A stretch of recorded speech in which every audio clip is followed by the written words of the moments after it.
Naquele tempo, disse Jesus aos seus discípulos: Não penseis que vim abolir a lei e os profetas. Não vim para abolir, mas para dar-lhes pleno cumprimento. Palavra da salvação, glória a vós, Senhor.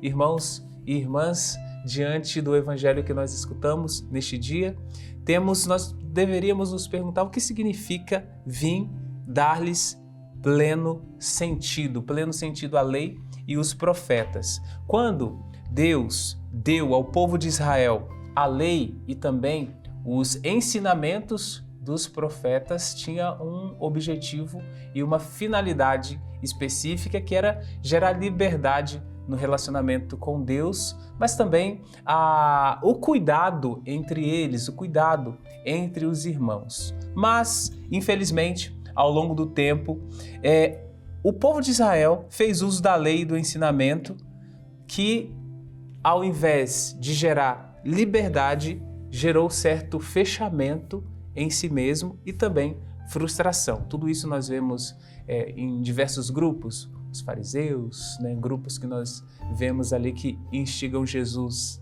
ao longo de sua presença neste mundo. A lei de Moisés é boa e também o ensinamento dos profetas, mas, infelizmente, grande parte do povo não viveu do modo que Deus queria, do modo que era a finalidade de Deus para a lei e também para o ensinamento dos profetas. Na verdade, o que era colocado acima da lei de Deus era a lei humana, a lei do homem mesmo, gerando esse fechamento.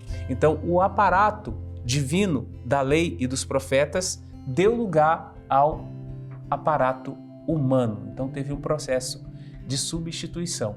Então, Jesus, quando vem para falar que ele veio para dar pleno sentido à lei e os profetas, é disso que ele está dizendo, de retomar o sentido original. O ensinamento de Jesus tem como objetivo restaurar o verdadeiro cumprimento da lei e dos profetas, ou seja, recuperar o pleno cumprimento, o pleno sentido, que nos torna livres em Deus. Então, esse é o verdadeiro objetivo, que sejamos livres em Deus, livres em nosso relacionamento, em nosso se colocar na presença dEle, e é assim que Ele nos transforma. O Evangelho gera em nós a vida moral e a moralidade. O que é a moralidade?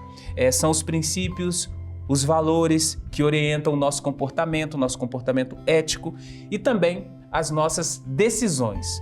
Mas o Evangelho não gera e não deve gerar em nós o que gerou no antigo povo de Israel, moralismos.